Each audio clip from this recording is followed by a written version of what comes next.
Bureaucracy, नौकरशाही एक आलोचनात्मक मूल्यांकन। Bureaucracy a critical evolution. Max weber ने नौकरशाही संरचना के प्रकार्यात्मक या लाभदायक पक्ष पर ही विशेषतः जोर दिया है, जैसे स्पष्टता, निश्चितता, विश्वसनीयता, कार्यकुशलता, दक्षता आदि। यहाँ इस दृष्टि से भी विचार किया जाना चाहिए कि नौकरशाही संगठन अपने इच्छित लक्ष्यों की पूर्ति में कहाँ तक सफल रहता है, उसकी सीमाएं क्या हैं। वेबर के नौकरशाही संगठन की प्रमुख आलोचनाएं इस प्रकार हैं। पहला, प्रशिक्षित अयोग्यता। बर्टन ने बताया कि प्रशिक्षित अयोग्यता का तात्पर्य मामलों की उस दशा से है जिसमें किसी अधिकारी की योग्यता या क्षमता उसकी कमियों के रूप में कार्य करती हैं। क्रियाएं जो प्रशिक्षण और निपुणता पर आधारित थी और जिन्हें भूतकालीन परिस्थितियों में सफलतापूर्वक संपन्न किया जा सका, आज बदलती हुई परिस्थितियों में अनुपयुक्त या अनुक्रिया के रूप में प्रकट हो सकती हैं। दूसरा है व्यावसायिक मन संताप। मर्टन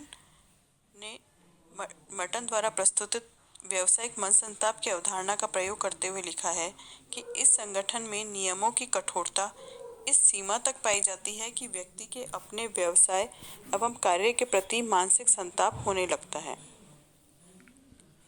तीसरा है संरचनात्मक अति अनुरूपता। मर्टन कहते हैं कि नौकरशाही के नियमों का कठोरता से पालन करने के कारण संगठन की संरचना में अति अनुरूपता उत्पन्न होती है। अतः नवीन परिवर्तित परिस्थितियों से अनुकूलन नहीं कर पाती। इससे दक्षता घटती है और अयोग्यता बढ़ती है। लचीलेपन का अभाव। दक्षता को लागू करने में अधिकारी में लचीलेपन का अभाव परिवर्तित परिस्थितियों में अनेक असामंजस्यों के लिए उत्तरदायी होता है। सामान्य रूप से यह माना जाता है कि कार्य को निपटाने या समस्याओं को हल करने में अधिकारी अपने पूर्व प्रशिक्षण को ध्यान में रखता है और नवीन बदली हुई दशाओं में जिन्हें वह काफ़ी मात्रा में नवीन या परिवर्तित स्वीकार नहीं करता, उसका भूतकालीन प्रशिक्षण उसे गलत तरीकों या कार्य प्रणाली को अपनाने को बाध्य करता है। उसका प्रशिक्षण उसके सबसे बड़ी कमजोरी या असमर्थता बन जाती है। साध्य की अपेक्षा साधनों पर अधिक बल।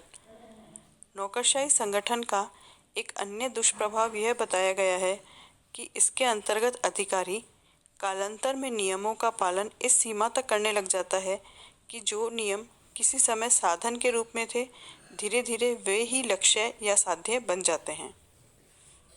लकीर का फकीर।